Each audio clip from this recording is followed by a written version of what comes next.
Gerçekten çok güzel. Değil mi? Tatlı. 72 değil, 172 millet var burada. Hadi bana afiyet olsun. 2,5 gram altın almak isterseniz böyle salaklıkları siz yapmayın. Gençler ve daima genç kalan insanlar, biliyorsunuz ki bir önceki bölümde Bosna'ya gelmiştim. Şöyle küçük bir ev turu atayım. Bu Couchsurfing'de kaldığımız yer çıkmadan önce. Tatlı ufak böyle ben direkt Couchsurfing, yani Couchsurfing ne demek biliyor musunuz arkadaşlar? Kanepe sörfü. Ben de zaten kanepede kalıyorum. Burada bir tane daha oda var ama lakin bir tane daha Couchsurfer var bizle birlikte Brezilya'dan. O çalışıyor şu an, rahatsız etmeyelim. Gördüğünüz gibi ufak böyle bir mutfağımız var. Bakın burada bunlar Bosna kahvesi diyor ama bizim Türk kahvesi şeklinde kahveleri var. Zaten bugün hepsini göreceğiz. Artık ben yavaş yavaş çıkayım. So I go. Goodbye mate. Önce bu arada şunu açayım. Tamam. Çok tatlı ev sahibim var. İlk başta girdiğimde böyle biraz çekindim, değişik. Tabii sabahın 7'sinde falan. Tunç Soyer'e benziyor, İzmir Belediye Başkanı'na benziyor abimiz. Anası bana anahtarı verdi. Sen de dedi kalsın Arda'cığım dedi. Ben dedim canını yerim senin. Hadi gidelim.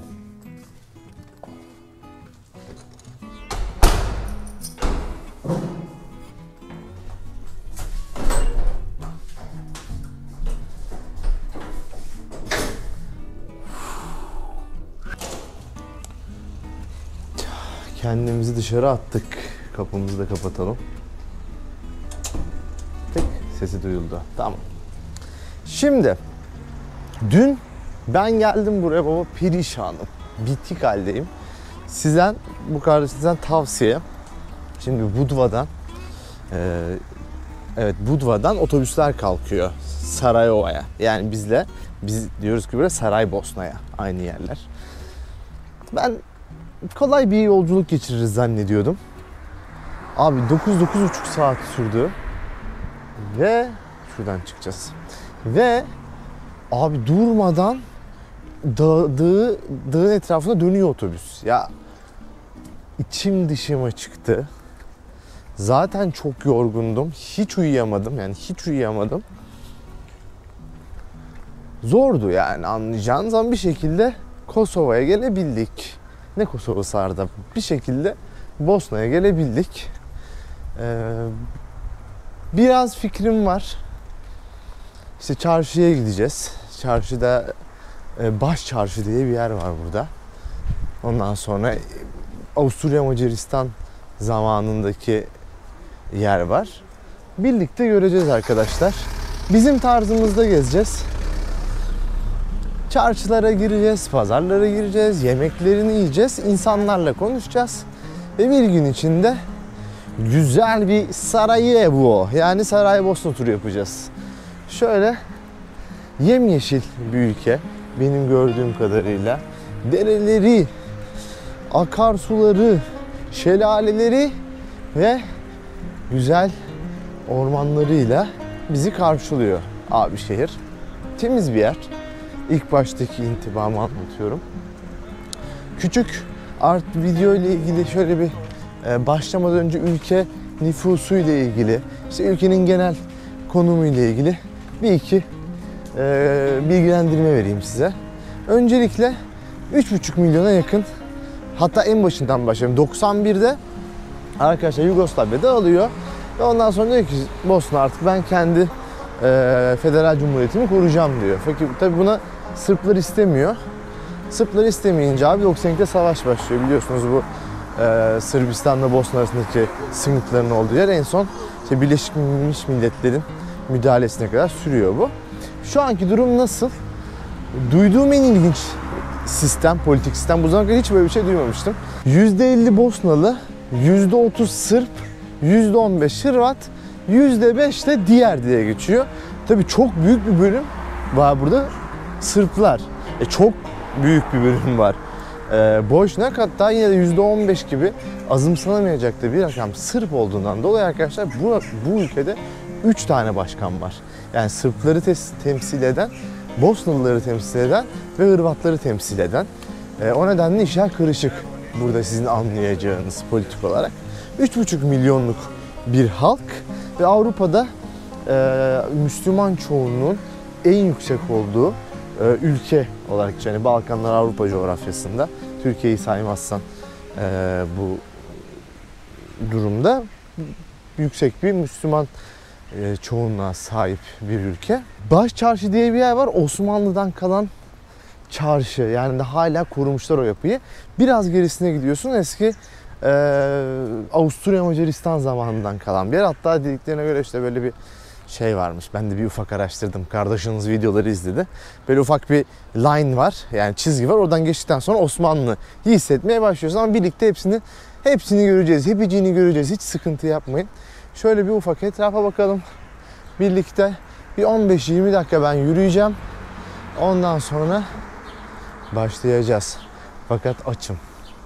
Bayağı açım. Börek böyle köftesi falan, buranın bir şeyleri vardır, meşhur yemekleri. Bu kardeşiniz onları yer. Ana! Bunlardan ben kivi. Buradaki kiviymiş.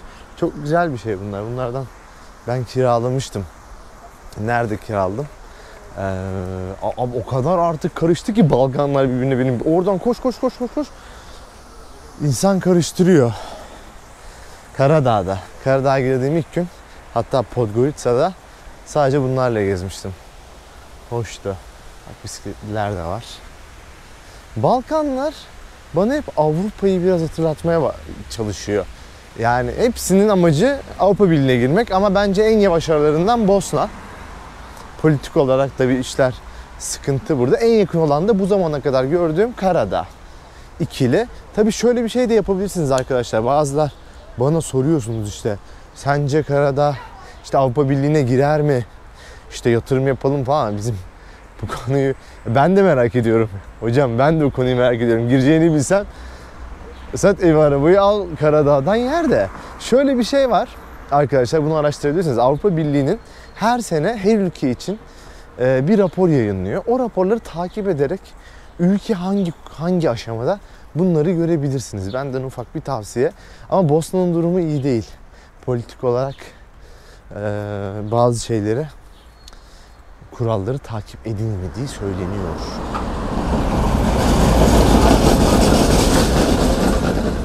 Tarihlerimiz 28 Haziran 1914'ü gösterirken Birinci Dünya Savaşı'nı başlatan bir hareket olmuştu. Belki hatırlarsınız arkadaşlar.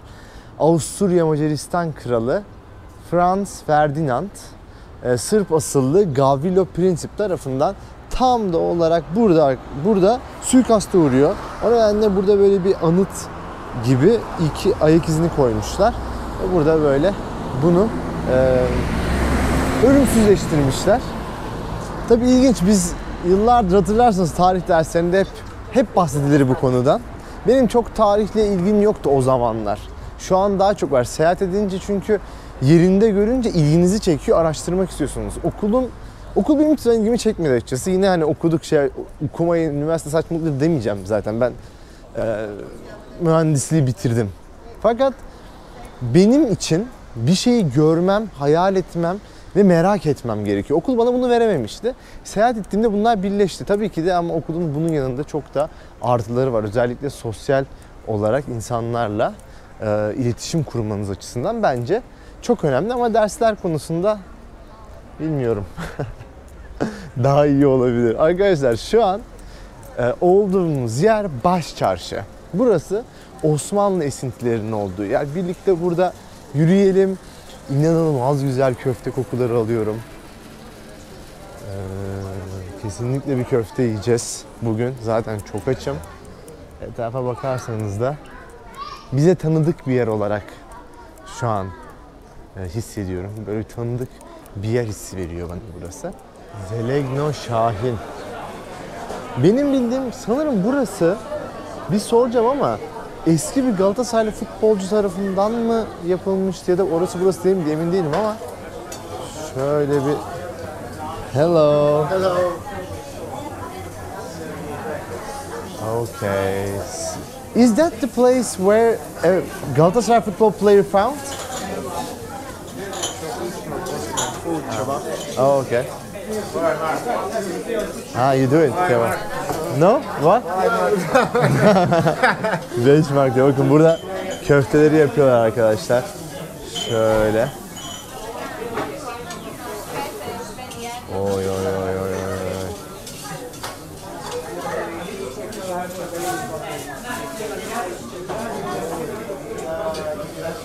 Bayağı dolduruyorlar yalnız. İnanılmaz dolduruyorlar köfteleri. Vallahi açım, bir köfte yiyeyim bari, bırakar gelmişler. Okay, I want to eat. Can I have the menu please?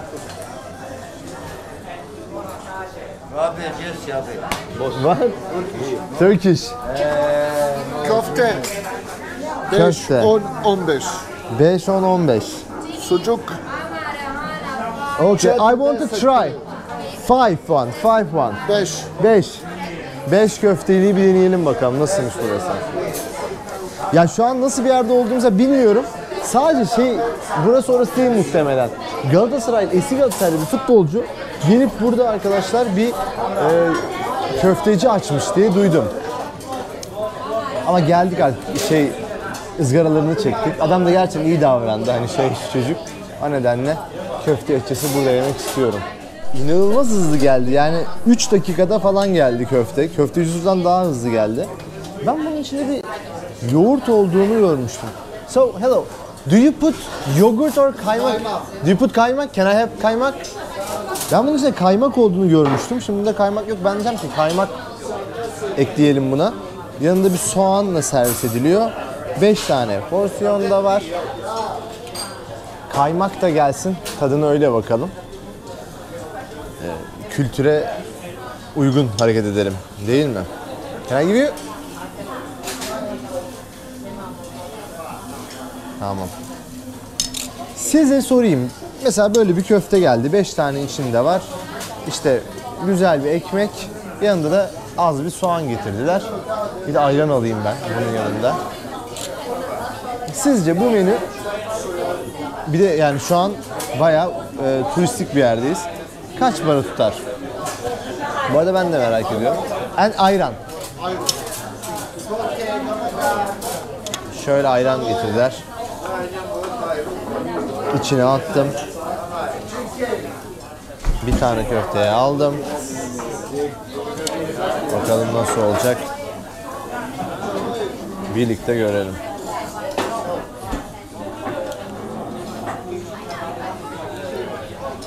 Köfte. Oy oy. Biraz kaymak. Bir tık da soğan. Bunu böyle getirdiler, böyle yiyeceğiz. Hadi bana afiyet olsun. Abi Balkanlarda girdiğimden beri özellikle Osmanlı'nın hakim olduğu yerlerde. Yani Makedonya, Kosova, Bosna, buralarda hep bu köfteleri yedim. Tatlarına baktım. Ama hiçbiri bana böyle ekstradan abi oha manyak güzel bir köfte yiyorum tadı vermedi açıkçası. Ama güzel. Güzel mi güzel. Adı da ayran. Hadi arkadaşlar ben yemeğimi bitireyim. Devam edelim. Hızlı seri bir köfte yiyişi oldu. Ama çok açtım, en azından açtığımı aldı. Çok yemedim. Abi 8 mark tuttu. Bunlar ilginç. Değiştirilebilir mark diye bir şey kullanıyorlar. Değiştirilebilir Bosna markı mı? Tam emin değilim oraya ama öyle bir şey kullanıyorlar. Adları o. Şimdilik burası baş çarşı. Yani hala Osmanlı esintilerinin olduğu çarşı. Zaten bize de tanıdık gelen mimariler. Şimdi buraya bütün şehir böyle olduğunu düşünmeyin. Diğer kısmında göreceğiz şehrin. Ama şu an birlikte bir gezelim bakalım. Çok tatlı ama ya, beğendim. Bizim Kemeraltı'nın aynısı. Her yerde ben Kemeraltı'na benzetiyorum İzmir'deki. İstanbul'daki kapalı çarşı da bu tarz gibi herhalde değil mi? O civarlar. Baklavalar, baklava şopu. Aslında bir tane tatlı yiyek mi? Ne diyorsunuz? Şöyle bir de sağda da var. Lokum baklava dükkanı. Bir tadına bakalım. Lokum istemiyorum da baklavanın tadına bakmak isterim. Ben baklava konusunda çok seçiciyimdir. Bakalım burada nasılmış işler. Hello. I want to try one baklava. Which one you recommend me? Pistache. Let me take with pistache. Only one pistache. Nasılmış tabi. Görünüşü biraz tırt gibi de. Hadi biz yine ön yargılı olmayalım. Siz de bakın abi. Baklava ustaları, baklavayı sevenler, gurmeler. Sizlere sesleniyorum. Ne diyorsunuz? Güzel çıkar mı?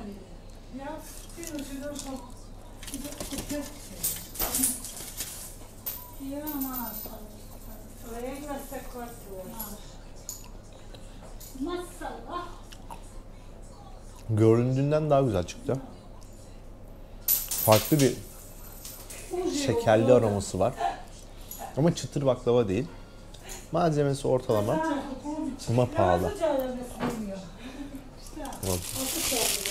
Ablam dükkanı yere kurmuş vallahi 2,5 marka baklava yedi. Ya baklava çok pahalıydı ya köfte çok ucuzdu.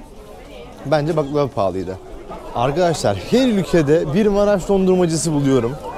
Vallahi bak. Acaba kanalı bunun üzerine mi yapsam diye düşünüyorum bak.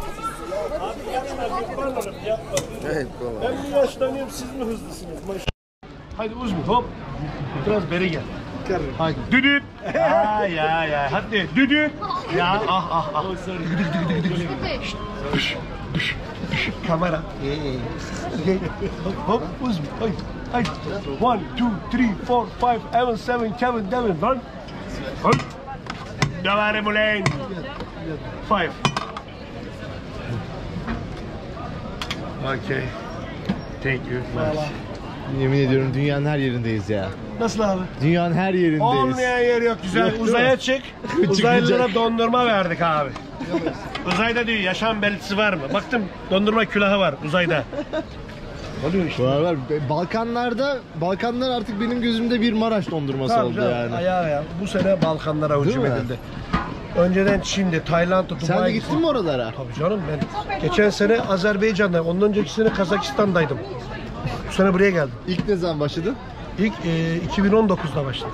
Şeyle mi? Hangi ülkede başladın?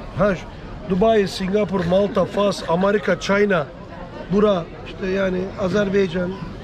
Nasıl? Burası nasıl? Çok güzel bura. Gerçekten çok güzel. Değil mi? Tatlı. 72 değil, 172 millet var burada. Abi çok sıkıntı. 3 tane başkan varmış zaten. Abi o önemli değil. İnsanlar refah içinde yaşıyor. Nasıl diyeyim ben Las Vegas'ta da bak şu kadar bir yer. Karşım Palace Hotel, MGM. Ben buradayım. Dünya buradan geçiyor ama bu kadar kalabalık değildi. Las Vegas'ın göbeğindeydim abi. 2 sene. Bura çok kalabalık. Yani müthiş. Herkes burada. Her din burada. Memleket nere? İzmir. Oo, maşallah. Senin? Ben Kahramanmaraşlıyım abi. Oo sen direkt şeydesin. Zaten benim gördüğüm bir Kahramanmaraş'ta bu yapılmıyor. Onun haricinde her yerdesiniz yani siz. Evet. Çünkü Kahramanmaraş'ta tere satılmaz. Yani tere satılmaz. Süper abi. Kendine iyi bak. Allah razı olsun. Kolay gelsin. Görüşürüz. Arkadaşlar yağmur başladı şansımıza. Tatlımızı yedik, muhabbetimizi ettik. Yağmur dinene kadar bir de ben Türk kahvesi içeyim diyorum. Şurada böyle bir kafeye sığınayım ve burada bir Türk kahvesi içelim. Şöyle. Hello. You do the Turkish coffee? Bosnian. Bosnian Bosnian. coffee. Okay. We say Turkish coffee, you say Bosnian coffee. Is it different than Turkish one or? Oh, this is Turkish same coffee, yeah. But this is the way how you Different cook is serving. different or? No, it's they put sugar inside. We don't put sugar. It's separated. Sugar and this sweet. Oh, you put Yes. lokum Yes, lokum. and this sugar. You put in Turkish put in coffee and then cooking. Yes. And- Oh, you. We don't put sugar in coffee. You cook Yes. without sugar. Yes, yes. I didn't know that. Okay, yeah, now it Yeah, makes sense. Yes. Abi çok ilginç, ilgimi çekti. Okay, so I want Bosnian coffee. Yeah, okay. Alright. Anladık değil mi arkadaşlar? Ya bana sorsanız bu kültürde Osmanlı'dan geçmiş en nihayetinde de kendilerine göre bir tarz oluşturmuşlar. Yani şekerle birlikte pişmiyor. Siz böyle şeker istiyorsanız atıyorsunuz ama ben kahveyi şekersiz içtiğim için zaten benim için yine Türk kahvesi olacak bu.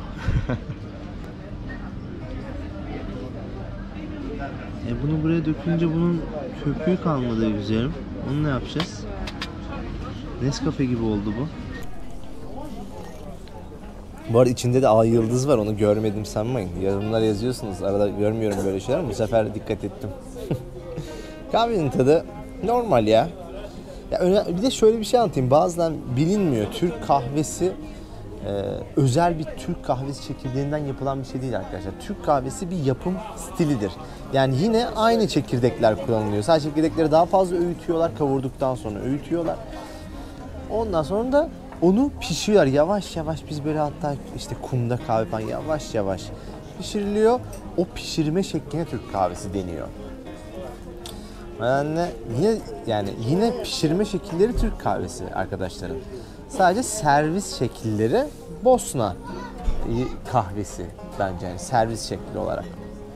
Yine de güzel bir tecrübe oldu benim için. Şimdi kahvemizi içelim. Ondan sonra yağmur da birazdan durdu gibi zaten devam edeceğiz. Şimdi arkadaşlar biliyorsunuz her ülkede exchange'lere gidip para çevirmeyi de, yani paranızı nasıl çevirirsiniz onu göstereceğim. Burası çay kuru varmış, yani aslında çay da çeviririz de. Şöyle bir girip burada bakalım paramızı nasıl çevireceğiz. 1 euro kaç mark deyip kısaltıyorum. Onu bir görelim. Hello. I want to change 5 euros. 5 euroyu verdik. Bazen pasaport istiyorlar, o neden çıkardım ama bazen bazı yerlerde istemiyorlar. Buraya da Türk parası falan atmışlar bakın. Şimdi 5 euro verdim arkadaşlar. 5 euronun karşılığı olarak bakalım kaç para verdiler bize. 5 7,5 7,8, yani 5 euro verdiğinizde 7,8 para veriyorlar. Şimdi burası merkezde bir yer. O nedenle komisyon alıyorlar mı emin değilim. Belki. Do you get commission here?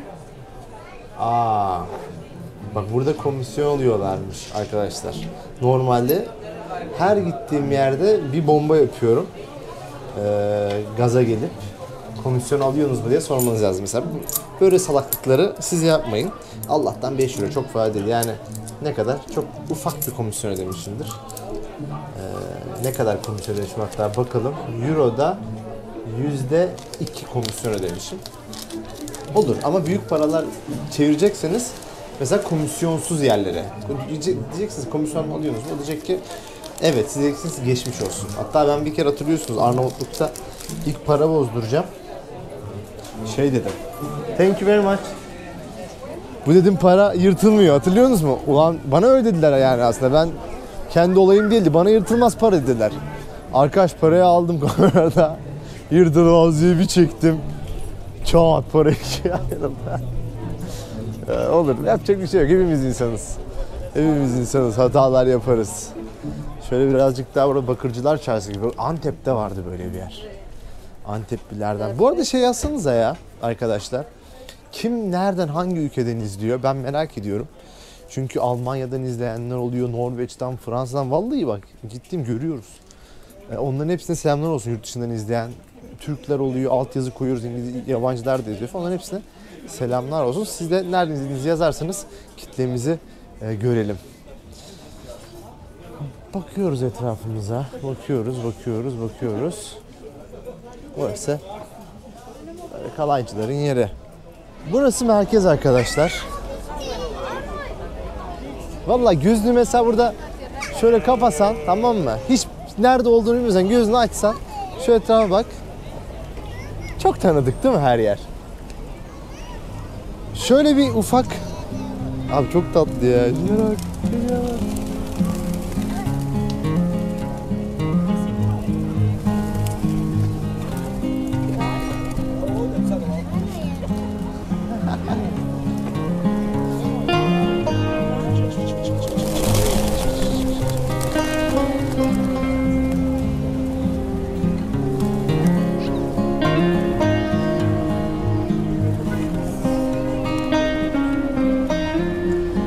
yöntem çok tatlı arkadaşlar.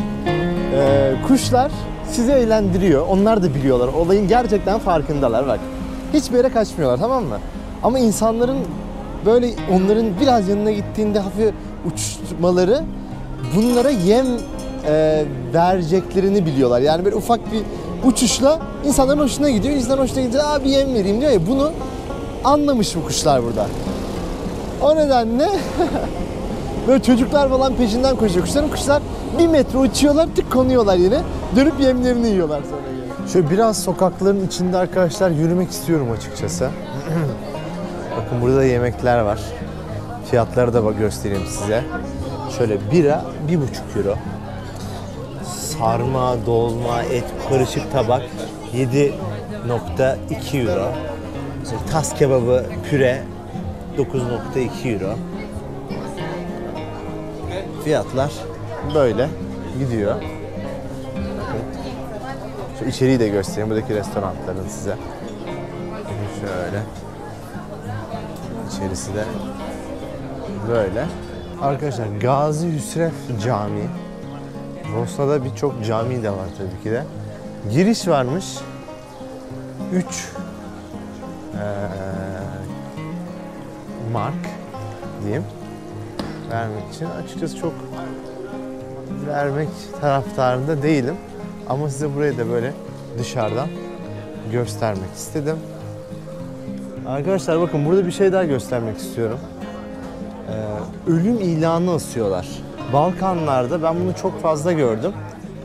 Öyle hani bizim eskilerde olurdu, Türkiye'de gazete ilan verildi ya.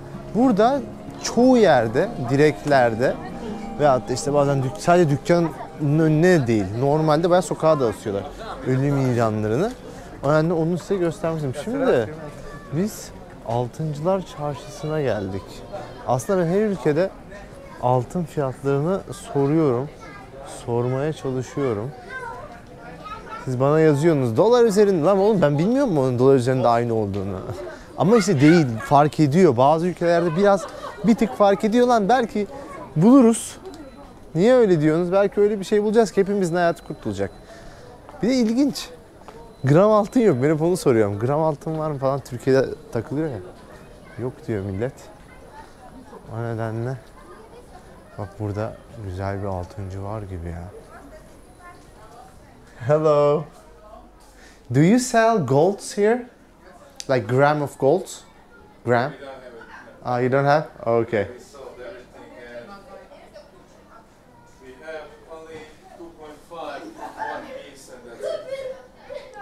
How much, like 2.5 gram? 5 is 450 marks. What karat is that? It's 24 carats. 24 karat. We bought these grams also in Turkey. Ah, Yeah. okay. Can I see if it's okay? It's called nadir. Nadir. Ha, bak burada böyle satılıyormuş arkadaşlar. 2,5 gram altın almak isterseniz bunu böyle satıyorlarmış. Bu da 24 karata çok yakın dedi. Güzel, çok güzel cevap verdiler ya. Türkiye'den alıyorlarmış altını. Demek ki daha ucuz olma ihtimali yoktur diye düşünüyorum. Değil mi? Yine ben euro cinsinden yazarım altında kaç para olduğunu ama bu işi de halletmiş olduk. Şimdi şöyle içeri girelim. Burası artık tam kapalı çarşı mı? Değil mi? O tarz bir yer. Bosna Hersek içinde. Türkiye'deki bir çarşıdan farklı bir ürün yok gibi geldi bana buralarda. Bakın Türkiye'den takımlar da var tabii ki de. Fenerbahçe, Galatasaray, Beşiktaş, Trabzonspor değil, Barcelona. Özür dilerim Trabzonsporlular. Burada atkınız yokmuş. Buradan Trabzon'dan izleyen dostlarımıza, hatta Karadeniz'den izleyen dostlarımıza selamlar olsun. Ben Karadeniz'e gelmeyi çok istiyorum ya bu arada. Çok tanıdık değil mi? Hani hep aynısını söylüyorum ama ne olduğunu şimdi anlatma sırasına geldi. Şu anda tam bulunduğum yer, bakın tam durduğum yer, Sarayova'daki yani Saraybosna'daki kültürlerin buluşma noktası denilen yer. Niçin? Benim arka tarafım Osmanlı zamanından kalan yapılar. Fakat ön tarafıma geldiğinde artık Avusturya Macaristan'dan kalan yapılar var. Bunu nereden anlıyorsunuz da niye o nokta? Çünkü bakın o nokta bu nokta. Sarajevo Meeting of Cultures. Yani ne demek?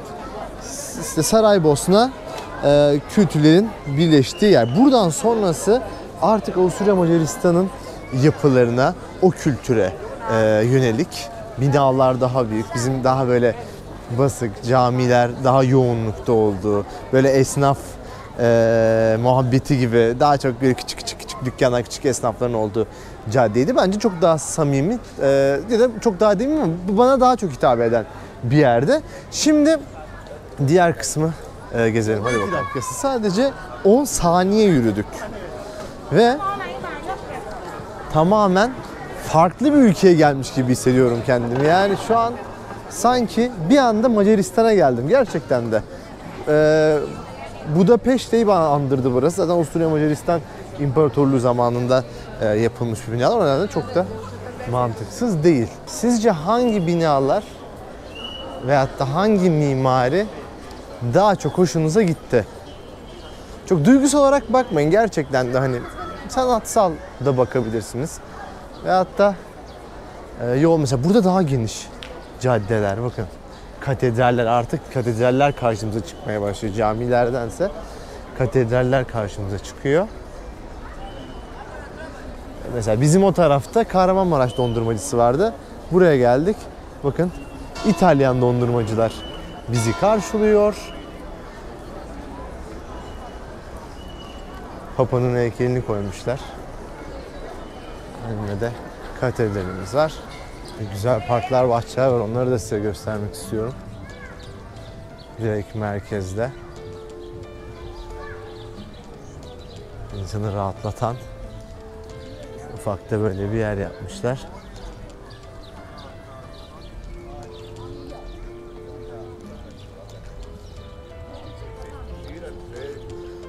Satranç oynuyorlar. Bakın tekrardan bir tane daha katedral.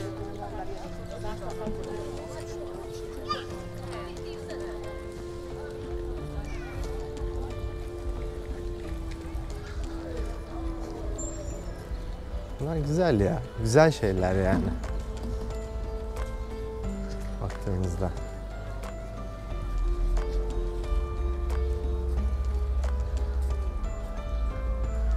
Şimdi bazen diyorum arkadaş bunun da işte niye böyle Türkiye'de keşke var, Türkiye'de bu arada bunlardan var da hani daha yaygın olsun isterdim açıkçası böyle şeylere. Bunu deyince şey yazıyorlar. Abi Türkiye'de olsa çalarlar. Niye çalalım ya? Biz öyle insanlar mıyız? Çalmayalım. Çalmayız. Çalmamalıyız. Değil mi? Çalmazsınız. Ben de çalmam. O zaman kimse çalmaz. Daha çok olsun ki normalleşsin böyle şeyler ve çalınmasın. Can you play a little? Yeah.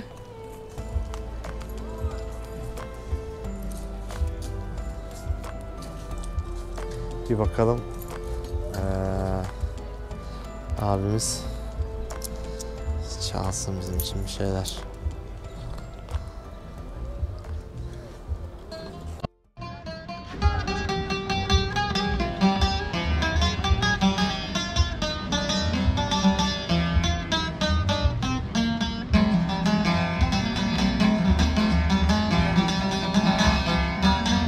It also sounds Turkish a little.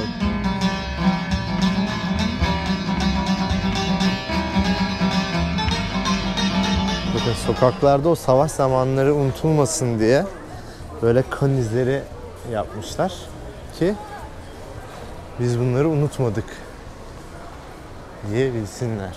Hatta unutmamak için. İkinci Dünya Savaşı'ndan sonra arkadaşlar anıt olarak böyle bir yer yapmışlar.